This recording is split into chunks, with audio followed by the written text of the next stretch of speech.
اعوذ باللہ من الشیطان الرجیم بسم اللہ الرحمن الرحیم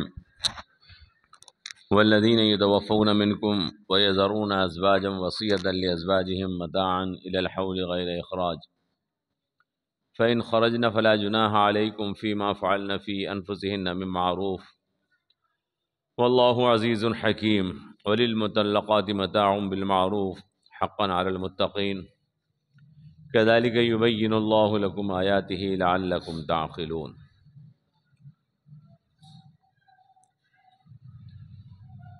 اور وہ لوگ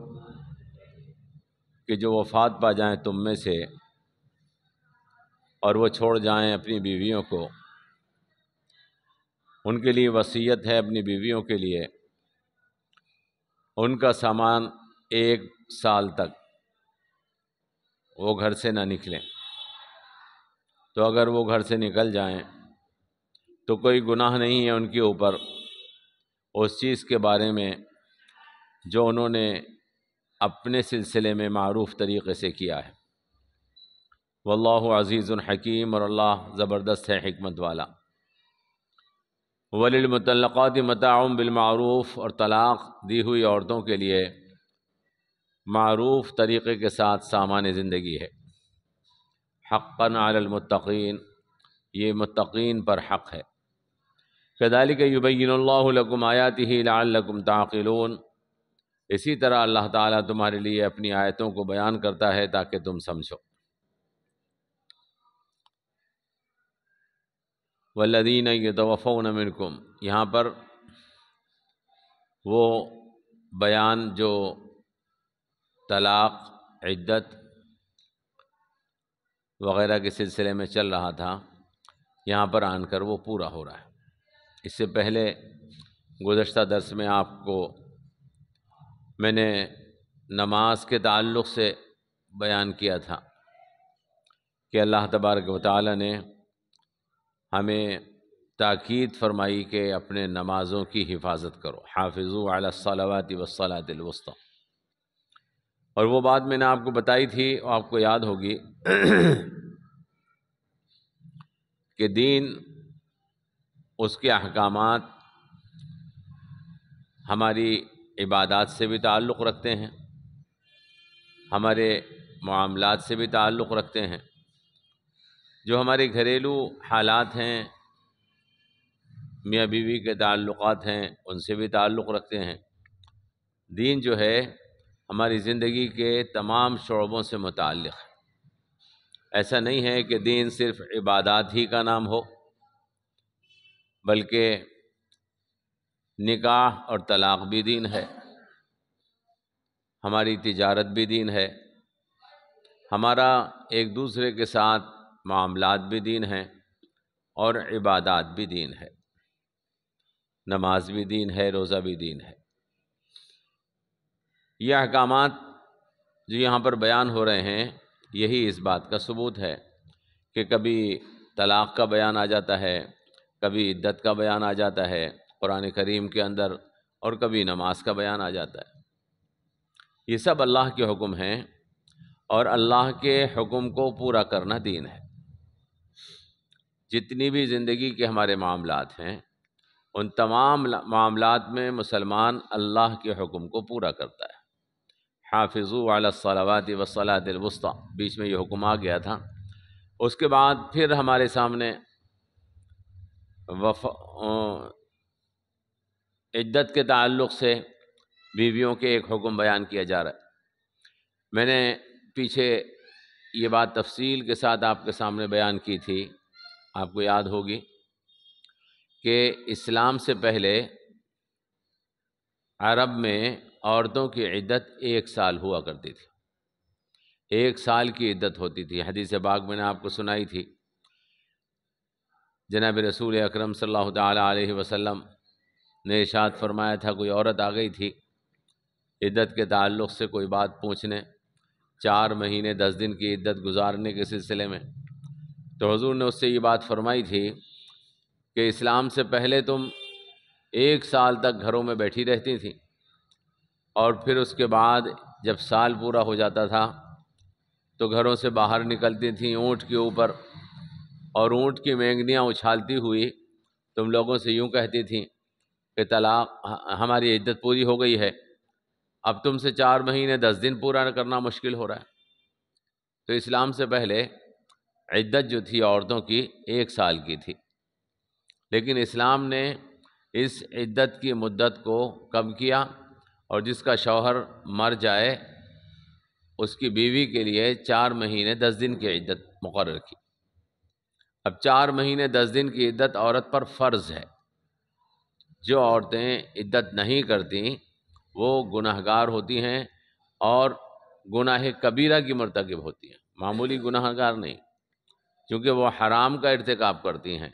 میں نے آپ کو بتایا تھا کہ اگر کسی عورت نے عدت کی مدت میں کسی دوسرے سے نکاح کر لیا تو اس کا نکاح بھی منعقد نہیں ہوتا ہے۔ نکاح جو ہے وہ عدت کے دوران نہیں کیا جا سکتا ہے۔ تو اسلام سے پہلے عدت 1 سال کی تھی، لیکن اسلام نے عدت کو 4 مہینے 10 دن کر دیا، اور 4 مہینے 10 دن کا نان نفقہ اس مرنے والے شوہر کی ترکے میں سے اس عورت کو دینا واجب کر دیا، کہ اس مدت کا خرچہ، اگر وہ عورت حمل سے ہے تو جب بچہ پیدا ہو جائے گا، جتنی مدت میں بھی پیدا ہو جائے، اس کا خرچہ دیا جائے گا شوہر کے مال سے، مرنے والے شوہر کے مال سے، اور اگر وہ عورت حمل سے نہیں ہے تو اس کا خرچہ دیا جائے گا 4 مہینے 10 دن کا عدت کے دور کا۔ یہاں بہت سے لوگوں کے ذہنوں کے اندر ایک غلط فہمی ہے، وہ آپ اپنے ذہن سے اگر ہو تو دور کر لیجئے، کہ بہت سے لوگ یہ سمجھتے ہیں، ہم سے مسئلہ بھی پوچھنے آتے ہیں، کہ عدت جو ہے وہ صرف اس لیے ہے تاکہ یہ دیکھا جائے کہ مرنے والے کا کوئی بچہ تو بیوی کے پیٹ میں نہیں ہے، اس کے لیے استبراء رحم، یعنی یہ ثابت کرنے کے لیے کہ پیٹ میں کوئی بچہ نہیں ہے عدت گزاری جاتی ہے۔ ایسا نہیں ہے، یہ غلط فہمی ہے لوگوں کو، کیونکہ جب قرآن کریم واضح طور پر فرما رہا ہے کہ حمل والی عورت حاملہ، اس کی عدت بچہ پیدا کرنے تک پوری ہوگی، اور جو حمل والی نہیں ہے اس کی عدت 4 مہینے 10 دن میں پوری ہوگی، تو معلوم یہ ہوا کہ عدت صرف بچے کے حمل کو دیکھنے کے لیے نہیں ہے، بلکہ عدت جو ہے وہ اس شوہر کا غم بھی ہے جو اللہ تبارک و تعالی نے عورت کے اوپر مقرر کیا ہے۔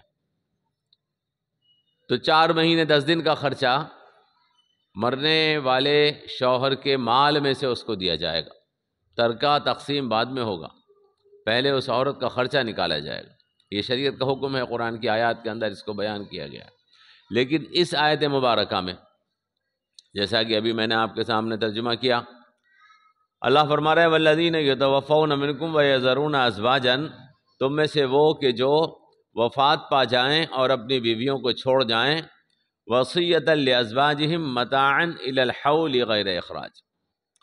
ان کے شوہروں کے لیے یہ وصیت ہے، یعنی مرنے سے پہلے شوہر یہ وصیت کر کے جائیں اپنی بیویوں کے لیے کہ 1 سال کا خرچہ ان کو دیا جائے، متاعا الی الحول، 1 سال کا خرچہ بیویوں کو دیا جائے گا، غیر اخراج، جب وہ گھر سے نہ نکلیں۔ تو اب 2 باتیں ہو گئیں، ایک یہ کہ عورت کو عدت کا خرچہ دیا جائے 4 مہینے 10 دن کا، اور اس آیت مبارکہ میں یہ حکم ہے کہ عورت کو 1 سال کا خرچہ دیا جائے، جو 4 مہینے 10 دن سے یقیناً زیادہ ہوتا ہے۔ تو اب اس پر دونوں پر کیسے عمل ہو؟ لہذا بہت سے مفسرین نے ہمارے یہ بات بیان کی کہ یہ آیت مبارکہ متاعا الی الحول غیر اخراج، 1 سال کے خرچے والی جو آیت ہے، یہ آیت مبارکہ کا حکم اب ختم ہے، اور وہ 4 مہینے 10 دن والی آیت کا حکم باقی ہے۔ کئی لوگوں نے یہ بیان کیا کہ چونکہ ایک آیت میں تو حکم دیا گیا ہے کہ 4 مہینے 10 دن کا خرچہ دیا جائے، اور دوسری آیت میں حکم دیا جا رہا ہے کہ 1 سال کا خرچہ دیا جائے، تو اب دونوں حکموں پہ عمل نہیں ہو سکتا، لہذا انہوں نے کہا کہ یہ آیت پہلے کا حکم ہے، جب 1 سال کی عدت ہوتی تھی دور جاہلیت میں، اور ابھی عدت کا حکم نازل نہیں ہوا تھا تو حضور نے اور اللہ تبارک و تعالیٰ نے یہ بیان فرما دیا تھا کہ 1 سال کا خرچہ دیا جائے۔ اور جب وہ آیت نازل ہو گئی جس میں عورت کی عدت 4 مہینے 10 دن رکھی گئی، تو اب 4 مہینے 10 دن کا خرچہ اس پر واجب ہے، فرض ہے، اور 1 سال والا حکم ختم ہے۔ حالانکہ میں نے آپ سے اس سے پہلے بھی بتایا تھا اور میں نے آپ کو سمجھایا تھا کہ قرآن کریم کی کسی آیت کو منسوخ ماننا، اس کا حکم ختم ہو گیا ہے یہ ماننا، اس سے بہتر یہ ہے کہ یہ مانا جائے کہ اس کا حکم باقی ہے، حالات بدل سکتے ہیں۔ مختلف حالات میں قرآن کے مختلف احکامات ہوتے ہیں۔ اب اگر ایسا ہے کہ حالات بدلیں گے تو حکم کیا ہے؟ تو اب حکم یہ ہے جو میں سمجھتا ہوں کہ درست ہے کہ عام طور پر تو حکم یہی ہے کہ عورتوں کو 4 مہینے 10 دن کا خرچہ دیا جائے گا جو ان کی مدت عدت ہے۔ جو ان کی مدت عدت ہے وہ 4 مہینے 10 دن کی خرچ ان کو دیا جائے گا عدت کے زمانے کا۔ لیکن بعض عورتیں بوڑھی ہوتی ہیں، ضرورت مند ہوتی ہیں، ان حالات کے اندر ان کو کم از کم 1 سال کا خرچہ دیا جائے، جو بوڑھی عورتیں ہیں۔ لیکن اس میں قرآن کریم خود بتا رہا ہے کہ شرط یہ ہے کہ وہ غیر اخراج ہوں، یعنی وہ عورتیں گھر میں رہیں تو ان کو خرچہ 1 سال کا دیا جائے گا۔ اور اگر فرمایا کہ فَإِنْ خَرَجْنَا، اگر وہ گھر سے باہر نکل جائیں، یعنی عدت پوری ہونے کے بعد وہ گھر میں نہیں رک رہی بلکہ جانا چاہتی ہیں اپنے ماں باپ کے گھر یا جانا چاہتی ہیں کہیں اور، تو کوئی گناہ نہیں ہے کہ اب تم ان کو 1 سال کا خرچہ نہ دو۔ اگر وہ عورتیں جن کو طلاق دی گئی ہے وہ اسی شوہر کے گھر میں رہنا چاہتی ہیں تو 1 سال کا خرچہ شوہر کے مال میں سے ان کو دیا جائے گا۔ اور اگر وہ نہیں رہنا چاہتی، جانا چاہتی ہیں، تو پھر اس صورت میں خرچہ دینے کی ضرورت نہیں ہے۔ تو اب حکم کیا ہو گیا؟ حکم یہ ہو گیا کہ جو عورتیں شوہر کے گھر میں عدت گزارے 4 مہینے 10 دن تو ان کو 4 مہینے 10 دن کا خرچہ دیا جائے گا، اور جو عورتیں عدت گزارنے کے بعد بھی شوہر کے گھر میں رہیں، اس کی بھی آپ جان سکتے ہیں کہ 2 صورتیں ہوتی ہیں۔ ایک صورت یہ ہے کہ عورت کے بچہ نہیں ہے، کوئی اس کے بالغ بیٹا نہیں ہے، اور دوسری صورت یہ ہے کہ اس کے کوئی بالغ بچہ ہے۔ تو اگر بالغ بچہ نہیں ہے تو حکم یہ ہے کہ وہ سال بھر بھی اگر گھر میں رہیں تو اس کا خرچہ شوہر کے مال میں سے دیا جائے گا۔ اور اگر بالغ بچہ موجود ہے، اس کا بیٹا موجود ہے، تو پھر اس صورت میں ظاہر سی بات ہے کہ ماں کے اوپر خرچہ، ماں کا خرچہ بیٹے کے اوپر ہوتا ہے، پھر ان کو گھر سے جانے کی ضرورت ہی نہیں۔ فرمایا کہ فَإِنْ خَرَجْنَا فَلَا جُنَاحَ عَلَيْكُمْ فِي مَا فَعَلْنَ فِي أَنفُسِهِنَّ بِالْمَعْرُوفِ، اگر وہ گھر سے باہر نکل جائیں، یعنی اپنے ماں کے گھر چلی جائیں، اپنے باپ کے گھر چلی جائیں، یا اپنا گھر کرائے پر لے کر رہنے کا چاہیں، تو پھر دینے کی کوئی ضرورت نہیں ہے۔ فَلَا جُنَاحَ عَلَيْكُمْ فِي مَا فَعَلْنَ فِي أَنفُسِهِنَّ بِالْمَعْرُوفِ، تو اب ان کے ساتھ تم معروف طریقے کے ساتھ جو کام بھی کرو اس میں کوئی گناہ نہیں، یعنی اب اگر 4 مہینے 10 دن کا خرچہ ان کو دو تو اس سے زیادہ دینے کی اب کوئی ضرورت نہیں ہے۔ واللہ عزیز حکیم، اور اللہ تبارک و تعالی زبردست ہے، حکمت والا ہے۔ اور فرمایا وَلِلْمُطَلَّقَاتِ مَتَاعٌ بِالْمَعْرُوفِ، یہ جو حکم بیان کیا جا رہا تھا یہ ان عورتوں کا حکم بیان کیا جا رہا تھا کہ جن کے شوہر مر گئے ہیں، لیکن جن کے شوہروں نے ان کی بیویوں کو طلاق دے دی ہے، وَلِلْمُطَلَّقَاتِ فرمایا اس کے لیے بھی متاعًا بالمعروف، یہ ہے کہ ان کو اچھے طریقے کے ساتھ سامان دے دیا جائے، اس کے لیے بھی حکم یہ ہے کہ ان کو دے دیا جائے۔ میں نے آپ کو بتایا تھا، آپ کو یاد ہوگا اگر، کہ ہندوستان کے اندر ایک بحث چلی تھی، شاہ بانو کیس، مقدمہ ایک قائم ہوا تھا ہندوستان کے اندر جب حکومت تھی یہاں پر راجیو گاندھی کی، تو اس دور کی بات ہے۔ ایک ضیاء الرحمن انصاری تھے ان کے وزیر، اور ایک محمد عارف خان تھے ان کے وزیر۔ سپریم کورٹ نے ایک فیصلہ دیا تھا، جن لوگوں کو یاد ہو اور جن کو نہیں یاد ہے وہ میں بتا رہا ہوں۔ سپریم کورٹ نے شابانوں ایک عورت نے مقدمہ قائم کیا تھا اور اس نے اپنے شوہر سے خرچہ مانگا تھا کہ مجھے خرچہ دیا جائے عدت کے خرچے کے علاوہ۔ اس نے کہا کہ زندگی بھر کا میرا خرچہ میرے شوہر کے آمدنی میں سے باندھا جائے۔ سپریم کورٹ نے اس آیت مبارکہ کو کوٹ کیا تھا اپنے فیصلے میں، اور یہ بتایا تھا کہ قرآن کریم یہ حکم دے رہا ہے کہ جس عورت کو طلاق دے دی جائے، وہ مطلقہ تھی شابانو، اس کو طلاق دی تھی اس کے شوہر نے، تو جس عورت کو طلاق دی جائے اس کے لیے کچھ سامان زندگی دیا جائے، متاعا بالمعروف۔ یہ سپریم کورٹ نے فیصلہ دیا تھا، اس کے اوپر علماء نے منع کیا تھا، پورے ملک میں بحث چلی تھی، فسادات بھی ہوئے تھے، احتجاجات ہوئے تھے، حکومت سے مطالبات کیے گئے تھے، بڑے بڑے جلسے ہوئے تھے، اور حکومت کو جھکنا پڑ گیا تھا، اور حکومت نے یہ قانون بنا دیا تھا کہ پوری زندگی خرچہ دینے کی ضرورت نہیں ہے، قرآن کریم اس کا حکم نہیں دے رہا ہے، یہ قرآن کریم کے حکم پر اضافہ ہے۔ قرآن کریم صرف اتنا کہہ رہا ہے کہ اس کو رخصت کرتے وقت کچھ اچھے طریقے کے ساتھ رخصت کرو۔ قرآن کریم یہ نہیں کہہ رہا ہے کہ پوری زندگی کا نان نفقہ اس کا باندھا جائے، پوری زندگی کا خرچہ، جیسے کہ شابانو مانگ رہی تھی کہ پوری زندگی کا خرچہ اس کو دیا جائے، قرآن کریم یہ نہیں کہہ رہا ہے۔ چنانچہ وہ حکم آپ جانتے ہیں کہ آج تک موجود ہے، وہ قانون قرآن کریم کے مطابق ہی وہ قانون بنایا گیا تھا ہمارے مسلم پرسنل لاء میں، اور وہ آج بھی موجود ہے کہ عورت کو جب طلاق دے دی جائے تو اس کو عدت کا خرچہ دیا جائے گا۔ عدت کا خرچہ 3 قروء ہے، مطلقہ کی عدت 3 قروء ہے، 4 مہینے 10 دن، تو اس بیوہ کی ہے جس کا شوہر مر گیا ہو، اور جس عورت کو طلاق دی گئی ہے اس کا 3 قروء ہے، یعنی تقریباً 3 ماہ، 3 مرتبہ عورت کو ناپاکی سے پاکی ہو جائے تو اس کو اتنی مدت کا خرچہ دیا جائے۔ اس کے علاوہ اگر شوہر چاہے اپنی مرضی سے اس کو تحفے میں کچھ دینا بطور احسان کے تو دے سکتا ہے۔ وہاں دوسری آیت پاک میں نے آپ کو سنائی تھی جو اس حکم کو بیان کیا گیا، اس میں احسان کا لفظ بولا گیا، تو بطور احسان اگر دینا چاہے تو دے سکتا ہے، لیکن اس کے اوپر یہ پابندی واجب نہیں ہے، ضروری نہیں ہے کہ اس کو ضرور دینا ہوگا۔ تو اللہ یہاں پر فرما رہا ہے وَلِلْمُطَلَّقَاتِ مَتَاعًا بِالْمَعْرُوفِ، مطلقہ کے لیے سامان معروف طریقے کے ساتھ ہے۔ میں نے آپ کو یہ بھی بتایا تھا اس وقت جب بتا رہا تھا وہ مسئلہ کہ اگر شوہر پر یہ پابندی لگا دی جائے کہ وہ اپنی آمدنی میں سے پوری زندگی ایک حصہ اس عورت کو دیتا رہے کہ جس کو اس نے طلاق دے دی ہے،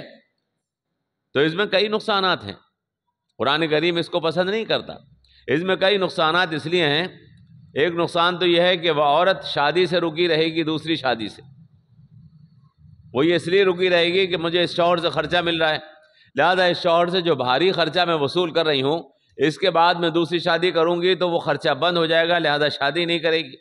جب وہ شادی نہیں کرے گی تو ایسی بیوہ عورتیں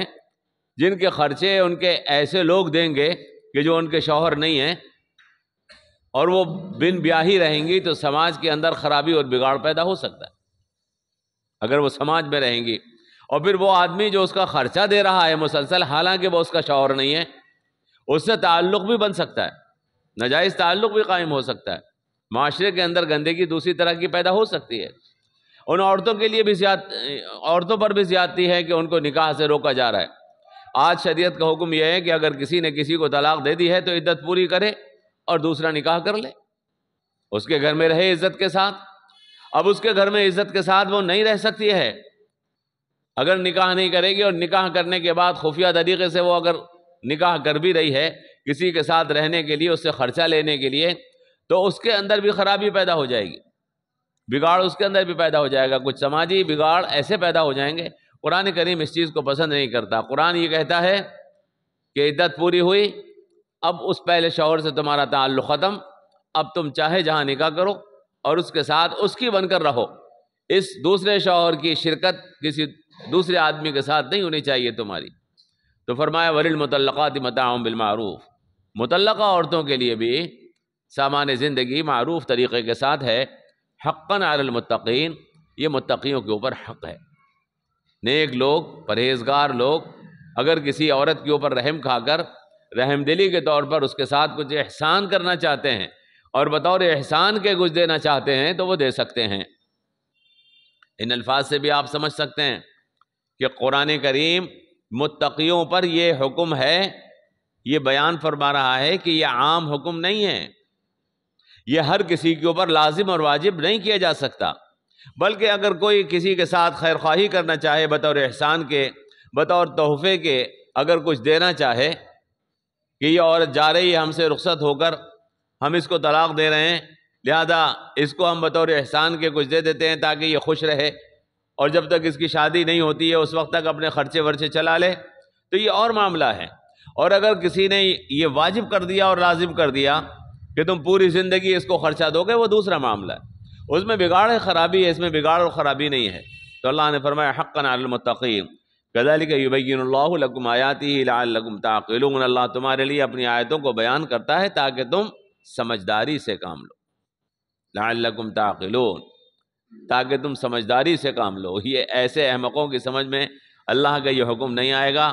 جو یہ جانتے نہیں کہ صحیح کیا ہے غلط کیا ہے، ایسے لوگوں کی سمجھ میں، ایسے احمقوں کی سمجھ میں نہیں آئے گا۔ جو نادان اور بیوقوف لوگ پتھر کو خدا مانتے ہوں اور انہیں خدا اور پتھر میں فرق نہ محسوس ہوتا ہو، اپنے ہاتھ سے تراشے ہوئی چیزوں کو وہ اپنا خدا مان لیتے ہوں اور اس کو سجدہ کرتے ہوں، اس کے آگے ڈنڈوت کرتے ہوں، وہ قرآن کے احکامات کی باریکیوں کو نہیں سمجھ پائیں گے۔ قرآن کے احکامات بہت باریکی اور بہت سمجھداری اور دانائی کے ساتھ بیان کیے گئے ہیں۔ اللہ فرما رہا ہے کذالک یبین اللہ لکم آیاتہ، اللہ تمہارے لیے اپنی آیتوں کو ایسے ہی بیان فرماتا ہے تاکہ تم سمجھداری حاصل کرو، لعلکم تعقلون، تاکہ تم سمجھداری سے کام لو۔ تو یہ معاملہ ہے بھائی، یہاں پر یہ احکامات کا سلسلہ جو بیان کیا جا رہا تھا وہ یہاں پر پورا ہو گیا۔ اب اس کے بعد انشاءاللہ دوسرے احکامات آپ کے سامنے بیان ہوں گے۔ الم تر الی الذین خرجوا من دیارہم ملوفا حذر الموت، یہ کچھ جنگ وغیرہ کے احکامات آگے آئیں گے، جہاد وغیرہ کے احکامات آئیں گے۔ میں یہ چاہوں گا کہ آپ آگے جو آیات اس کے آگے جو آیات آ رہی ہیں، چونکہ اس کے تعلق سے، جہاد کے تعلق سے ہمارے معاشرے کے اندر بہت غلط فہمیاں پھیلی ہوئی، بہت ایسا سمجھا جاتا ہے جہاد کا لفظ تو ہمارے اب موجودہ دور میں ایسا بنا دیا گیا ہے کہ جیسے کہ یہ کوئی گالی ہو، نعوذ باللہ۔ مجاہد ایسا مانا جاتا ہے جیسے کہ بہت بڑا ٹیررسٹ ہے، ایسا مانا جاتا ہے۔ لہذا ہمیں اسلام کے صحیح جہادی تصور کو سمجھنے کی ضرورت ہے۔ جہاد اسلام کا رکن ہے، جیسے نماز اسلام کا رکن ہے، جیسے روزہ اسلام کا رکن ہے، جیسے زکوٰۃ اسلام کا رکن ہے، جیسے حج اسلام کا رکن ہے، ایسے ہی جہاد اسلام کا رکن ہے۔ حدیث پاک میں جناب رسول اکرم صلی اللہ تعالیٰ علیہ وسلم نے صحابہ سے عرض کیا، صحابہ سے ارشاد فرمایا کہ جو آدمی ایمان لے آئے، نماز پڑھے، روزہ رکھے اور زکوٰۃ ادا کرے، اور اگر اس کے اوپر حج فرض ہو گیا ہے وہ حج کو ادا کر دے تو اللہ تبارک و تعالیٰ کی طرف سے جنت اس کے اوپر واجب ہو جاتی ہے۔ صحابہ نے عرض کیا یا رسول اللہ، کیا اس بات کی ہم خبر دوسروں کو دے دیں؟ افلا نبشر، کیا ہم اس کو لوگوں کو یہ خوشخبری سنا نہ دیں؟ تو حضور نے ارشاد فرمایا کہ لیکن جو جہاد کرتا ہے وہ دین کی چوٹی پر پہنچ جاتا ہے۔ تو جہاد کا حکم اسلام کے احکامات میں سے بہت بڑا حکم ہے، لہذا ہمیں جہاد کے احکامات کو سمجھنا ہے تاکہ ہم دوسروں کے ذہنوں میں جو غلط فہمی اسلام کے تعلق سے پھیلا دی گئی ہے شیطانوں کی طرف سے، اس کو دور کر سکیں۔ تو اس لیے میں کہہ رہا ہوں کہ میں یہ چاہوں گا کہ آپ حضرات آگے کی آیات جو آ رہی ہیں سورہ بقرہ کی، ان کو بڑی گہرائی اور گہرائی اور پابندی کے ساتھ سننے کی کوشش کریں، اور کوشش کریں ان لوگوں کو بھی اپنے ساتھ لانے کی کہ جو لوگ اسلام کو صحیح معنی میں سمجھنا چاہتے ہیں، اور جو لوگوں کے دلوں میں غلط فہمیاں پیدا ہو گئی ہیں وہ ان کو دور کرنا چاہتے ہیں، بالخصوص نوجوان طبقہ، اس کو ہمارے ان درسوں میں شرکت کرنا ضروری ہے، کیونکہ آگے آنے والے حالات جو ہیں، جیسے جیسے آپ کا زمانہ آگے بڑھ رہا ہے، ایسے ایسے بیماری بڑھ رہی ہے، گناہ بڑھ رہے ہیں، ایسے ایسے ہمیں اسلام کی ضرورت زیادہ پیش آ رہی ہے۔ جب بیماری بڑھتی ہے تو دوا زیادہ دینی ہوتی ہے نا۔ اب جیسے جیسے آگے زمانہ بڑھ رہا ہے، اب تک تو جیسے گزر گئی ہے، لیکن آگے بہت خطرناک بیماریاں پیدا ہونے والی ہیں ہماری ایمان کے تعلق سے، ہمارے دل کے تعلق سے مرض پیدا ہونے والے ہیں، اور ان بیماریوں اور ان کا علاج صرف قرآن کریم کے اندر ہے۔ لہذا ہمیں اس سمجھنے کی زیادہ ضرورت ہے، اس لیے آپ کوشش کریں انشاءاللہ کہ ہم ان اسباق کو جو آگے آئیں گے ان درسوں کو انشاءاللہ پابندی کے ساتھ سنیں گے اور دوسروں کو بھی اس میں شرکت کی دعوت دیں گے۔ کوئی سوال ہو تو کر لیجیے۔